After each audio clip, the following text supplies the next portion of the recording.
Allahabad high court ने मुस्लिम पक्ष की सभी याचिकाएं खारिज कर दी हैं। एक और बड़ी खबर, जैसा कि हम पहले जानकारी आपको दे रहे थे, और इलाहाबाद हाई कोर्ट ने साफ कर दिया है कि ज्ञानवापी में प्लेसेस ऑफ वर्शिप एक्ट लागू नहीं होगा। इस मामले पर एक बहुत बड़ा फैसला जो सामने आया है, जिसको लेकर मुस्लिम पक्ष लगातार आवाजें उठा रहा था, और इसी बात को लेकर ही मुस्लिम पक्ष की याचिकाओं को खारिज भी किया गया है।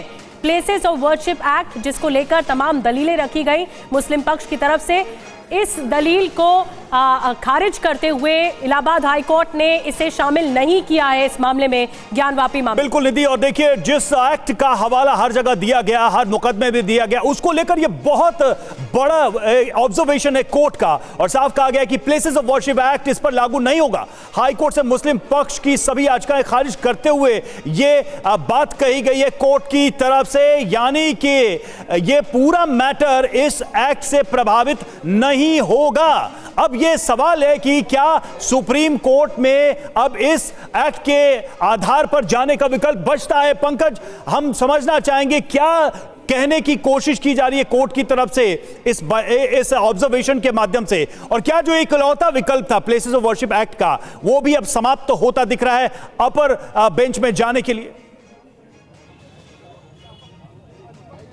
नहीं, अपर बेंच तो जा ही सकते हैं। इलाहाबाद हाईकोर्ट का फैसला है, चाहे तो इसके खिलाफ मुस्लिम पक्ष जो है वो जा सकता है सुप्रीम कोर्ट में। देखिए, आज के फैसले को दो तरीके से देखिए, दो तरह की याचिकाएं थी। एक तो ये था कि वाराणसी की जिला अदालत क्या ज्ञानवापी परिसर के मामले को सुन सकती है कि नहीं सुन सकती है, क्योंकि ये 1991 प्लेसेज ऑफ वर्शिप एक्ट के तहत आ जाएगा, ऐसा मुस्लिम पक्ष की दलील थी। उसको इलाहाबाद हाईकोर्ट ने खारिज कर दिया। दूसरी बात 2021 में आया था कि एएसआई से सर्वे कराने के लिए, वो भी खुदाई करके सर्वे कराने की बात वाराणसी की जिला अदालत ने की थी, उसके खिलाफ मुस्लिम पक्ष यहीं इलाहाबाद हाई कोर्ट आ गया था, उसको भी खारिज कर दिया गया है, क्योंकि एसआई ऑलरेडी सर्वे कर चुकी है। सुप्रीम कोर्ट के पास वो मामला है जो वजूखाने का जो इलाका था जिसको सील किया गया है, सिर्फ उस इलाके का सर्वे होना बाकी है। तो दो तरीके के झटके लगे हैं मुस्लिम पक्ष को, और मुस्लिम पक्ष ने कहा है, जो अंदर से अभी बाहर आएंगे, सुन्नी वक्फ बोर्ड और इंतजामिया मसाजिद कमेटी के वकील इस बात की जानकारी देंगे, लेकिन उन्होंने कहा है कि इस फैसले के खिलाफ वो सुप्रीम कोर्ट जाएंगे, और ये नेचुरल उनके पास एक विकल्प भी बचता है। लेकिन आज का इलाहाबाद हाई कोर्ट का फैसला जो है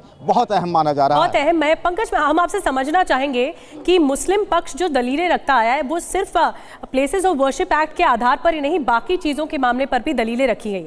वो दलीलें क्या रही? क्योंकि आप जब आएंगे, उनके वकील या उनके प्रतिनिधि उनसे पूछेंगे, लेकिन मुस्लिम पक्ष अब आगे क्या करेगा? क्या आज ही सुप्रीम कोर्ट का रुख अपनाया जाएगा? देखिए, मुस्लिम पक्ष कल ही ये बात कह रहा था, मैंने आपसे कहा, इस बात का जिक्र किया कल जब उनके वकीलों से बात हो रही, तो उन्होंने कहा हमारा पिटीशन डिसमिस हो सकता है, इस बात की उनको आशंका थी। उन्होंने कहा कि उनके पास बहुत सारे प्रमाण हैं, जैसे 1944 में अंग्रेजों ने उस ज्ञानवापी कैंपस को जो है वो वक्फ बोर्ड की संपत्ति घोषित कर दी थी, यानी कि उस वक्त तक, यानी 15 अगस्त 1947 तक तो वो एक तरीके से वक्फ की प्रॉपर्टी है, ये कहा जा रहा है। लेकिन जो हिंदू पक्ष की दलील थी वो ये है कि पहले से ही 1947 के कट ऑफ डेट से पहले ही वो विवादित परिसर रहा है, बिल्कुल उसको उस दायरे से बाहर करने का बिल्कुल ऐसा लगता है कि कोर्ट ने हर स्टेज पे इस आर्गुमेंट को कहीं ना कहीं कंसीडर किया। अवधेश जी, हम ये देख रहे हैं कि ज्ञान जो फैसला है कि इसके बाद सुप्रीम कोर्ट मुस्लिम पक्ष जा सकता है, बिल्कुल जाए, जाने से किसी को रोक नहीं है। एक पक्ष अगर पीड़ित है तो उसे ऊपर की अदालत खुली हुई है न्यायालय में जाने के लिए, वो जा सकती है। Ashok Kumar Singh, president high court bar association Allahabad. ठीक, बता दीजिए आपका भी करना है, आइए कर लेंगे।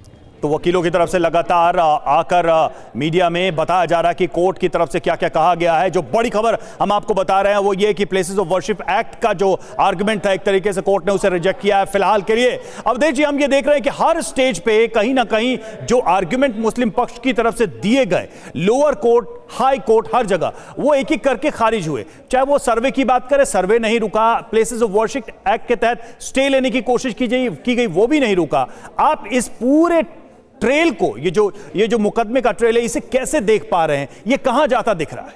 देखिए, सुप्रीम कोर्ट में भी, जिसका आप क्वेश्चन कर रहे थे, पिछले साल ही प्लेसेस ऑफ वर्शिप एक्ट का मामला आया था। सुप्रीम कोर्ट ने कहा कि ये विषय इस पर लागू नहीं होता है।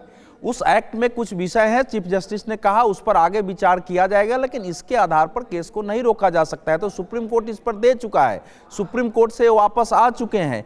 असल में जो इस समय मुस्लिम पक्ष की रणनीति दिखाई देती है कि किसी भी प्रकार से मुकदमे को लंबा खींचना है, इसके अलावा कोई दिखाई नहीं। आज जो मुकदमे थे उसमें एक तो थी कि क्या वो कोर्ट जो है इसकी सुनवाई कर सकती है, इसकी पोषणीयता है कि नहीं है। पहले भी इस पर फैसला आ चुका है, दोबारा ये गए थे, लेकिन अब अवधेश जी वो लंबा अब नहीं खींच पाएंगे क्योंकि समय सीमा तय कर दी है कोर्ट ने। 6 महीने में इस पूरे मामले का निपटारा होना चाहिए। 1991 के मुकदमे के ट्रायल को हाई कोर्ट ने पहले भी स्पष्ट किया था कि लोअर कोर्ट को कहा था कि टाइम बाउंड में आप फैसले दीजिए, ये पहले भी बोल चुका है पिछले हाई कोर्ट। इसको पंकज के पास जाएंगे हम। पंकज, 2 महत्वपूर्ण बातें हैं। पंकज, आप मेरी आवाज सुन पा रहे हैं? 2 महत्वपूर्ण बातें, एक तो ये कि अब नेक्स्ट मूव क्या होगा इस पूरे केस में, और दूसरा, क्या ये सारी स्थितियां ये बता रही हैं, इंडिकेट कर रही हैं कि काशी विश्वनाथ अपने मूल स्थान पर जाएंगे अंततः?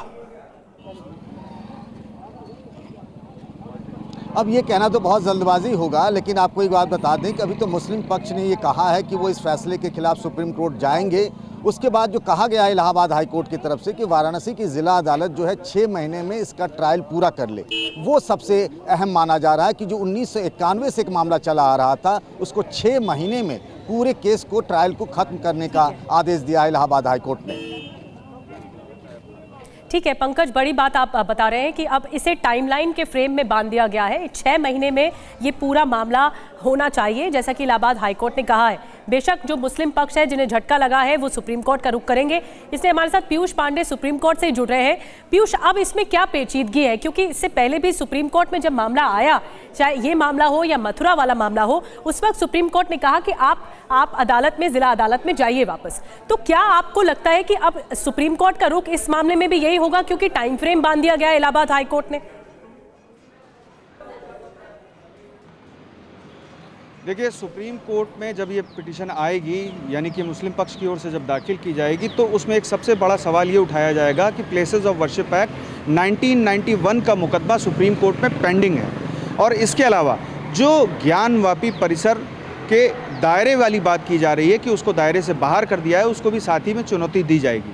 अब देखना ये होगा कि सुप्रीम कोर्ट दोनों मामलों को अलग रखता है और या फिर दोनों पिटीशन को एक साथ क्लब कर देता है। चूँकि अभी प्लेसेस ऑफ वर्शिप एक्ट को चुनौती देने वाली याचिकाओं पर लंबे समय से सुनवाई पेंडिंग है। अच्छा पीयूष, ऐसी स्थिति में जब अयोध्या का इलाहाबाद हाई कोर्ट ने ये साफ कर दिया है जी, अयोध्या का केस जो है उसमें भी प्लेसेस ऑफ वर्शिप एक्ट का आर्गुमेंट रहा, क्या उसके फैसले, उसकी हियरिंग, उसका ऑब्जर्वेशन इस केस में भी कोई रास्ता दिखाएगा अदालत को? देखिए रवि, अयोध्या का जो पूरा मामला था वो प्लेसेस ऑफ वर्शिप एक्ट से बिल्कुल बाहर था। जब सरकार ने ये कानून बनाया तो उसमें ये जो अयोध्या का इशू था उसको बाहर रखा गया था। बाकी और अन्य जो धार्मिक स्थल हैं उनको इसके दायरे में लाया गया था ताकि देश का माहौल ना ख़राब हो, और बहुत सारी अन्य जो बातें थी उसके मद्देनज़र ये एक्ट लाया गया था। अब जबकि इस मामले में ख़ास तौर पर यह कहा गया कि हमें पूजा का अधिकार दिया जाए, लोअर कोर्ट में जब मांग की गई तो लोअर कोर्ट ने जब सुनवाई शुरू की और उसके बाद जिला अदालत मामला पहुंचा और उसके बाद हाई कोर्ट पहुंचा 1991 में, तो 1991 से अब तक समझ लीजिए कि इस मामले पर हाई कोर्ट में मामला पेंडिंग था। हाई कोर्ट ने आज ये साफ कर दिया है कि लोअर कोर्ट इस मामले पर सुनवाई कर सकती है, चूंकि ये मामला एक अहम बात जो आपके जवाब से सामने आई है कि प्लेसेस ऑफ वर्शिप एक्ट से जो बाहर निकाला है ऐसे लागू नहीं होगा इस मामले में। अब इसका असर क्या देखते, क्या असर होगा? देखिए, ये मामला सिर्फ ज्ञानवापी तक सीमित है। अभी अगर आप किसी और अन्य स्थल की बात करेंगे तो उस पर ये लागू नहीं होता, क्योंकि बाकी स्थानों में सीधे तौर पर ये कहा गया है 1991 प्लेसेस ऑफ वर्शिप एक्ट में कि आज़ादी के बाद जो लिटिगेशन शुरू हुई, ख़ास तौर पर किसी धार्मिक स्थल को लेकर के, तो उनकी एसेंस, उनकी भावना, उसकी आत्मा, उसकी संरचना में कोई भी बदलाव नहीं किया जा सकता है। तो ऐसी स्थिति में जबकि ज्ञानवापी वाला मामला था तो यहाँ पर ये मांग नहीं की गई कि हमारा स्वामित्व का अधिकार है वहाँ पर, बल्कि पूजा के अधिकार की मांग की गई जो आज़ादी से पहले से होती आ रही थी। ऐसी स्थिति में लोअर कोर्ट ने सुनवाई शुरू की थी और उसके बाद ये मामला हाई कोर्ट पहुंचा आ रहा है। हाई कोर्ट ने इसी आधार पर ये स्पष्ट किया है कि जब पूजा का जो अधिकार था वो पहले से, यानी कि आज़ादी से पहले से मिला हुआ था, तो ऐसी स्थिति में ये मामला प्लेसेस ऑफ वर्शिप एक्ट 1991 के दायरे में नहीं आता है। तो आज हाई कोर्ट ने ये स्थिति स्पष्ट कर दी है। जाहिर है कि मुस्लिम पक्ष इस मामले में अपनी जो रेमेडी है, यानी कि सुप्रीम कोर्ट में याचिका दाखिल करने की जिम्मेदारी जरूर पूरी करेगा, और देखना ये होगा कि सुप्रीम कोर्ट इस मामले में आगे किस तरह का रुख अपनाता है। पीयूष, आप कह रहे थे अयोध्या वाले मैटर को इस एक्ट से सेपरेट रखा गया, लेकिन क्या इस मामले में, यानी ज्ञान वापी के मामले में जो भी अभी तक का ऑब्जर्वेशन है, उसका कोई लीगल रिफ्लेक्शन मथुरा के मामले में भी देखने को मिल सकता है आने वाले समय में? देखिए, दोनों जगह मामले बिल्कुल अलग अलग हैं। रिफ्लेक्शन ज़रूर होगा। रिफ्लेक्शन इसलिए होगा क्योंकि ज्ञानवापी मामले में जो ऑर्डर इलाहाबाद हाई कोर्ट ने दिया है, अब उसका इस्तेमाल हिंदू पक्ष की ओर से मथुरा मामले में भी ज़रूर किया जाएगा। मथुरा मामला और ज्ञानवापी मामला दोनों में थोड़ा फ़र्क है। ज्ञानवापी मामले में पूजा का अधिकार देने की मांग की गई थी, मथुरा मामले में सीधे तौर पर सर्वे कराने की मांग की गई। तो ये दोनों अलग अलग हैं। अयोध्या मामला पूरी तरह से अलग था। अगर आप लीगली देखें, बाकी अगर सामान्य तौर पर देखें तो लगभग एक ही तरह का मामला है कि आप एक मस्जिद जो है वहाँ पर आप मांग कर रहे हैं कि यहाँ पर हमारा भी हक है, यानी कि दूसरा पक्ष मांग कर रहा है। ये स्पेशल प्रोविजंस है प्लेसेस ऑफ वर्शिप एक्ट कि तीनों ही मामलों में फर्क है। ठीक, तीनों मामलों में फर्क है। लीगल रिफ्लेक्शन हो सकता है, लेकिन फिर भी दलीलें, फर्क और जो सबूत है वो कोर्ट में पेश किए जाएंगे और इसी आधार पर आगे बढ़ेगा मामला। लेकिन Piyush, places of worship act 1991, ये दर्शकों की समझ के लिए एक बार आसानी से समझाइए, क्योंकि मुस्लिम पक्ष लगातार ये प्रमुख मांग रखता रहा है कि इसे दरकिनार किया गया, लेकिन अब कोर्ट की तरफ से ही कहा जा रहा है कि लागू नहीं होगा। तो एक बार समझाइए, है क्या ये? देखिए, प्लेसेस ऑफ वर्शिप एक्ट में सीधे तौर पर सरकार ने 1990 के बाद ये तय किया कि जो देश भर में धार्मिक स्थल हैं वहाँ पर स्थितियाँ सामान्य रहें। चूँकि अयोध्या का जो मूवमेंट चल रहा था, उसके बाद की स्थितियों के मद्देनज़र ये निर्णय लिया गया कि प्लेसेस ऑफ वर्शिप एक्ट लाया जाएगा, और वो लाया गया।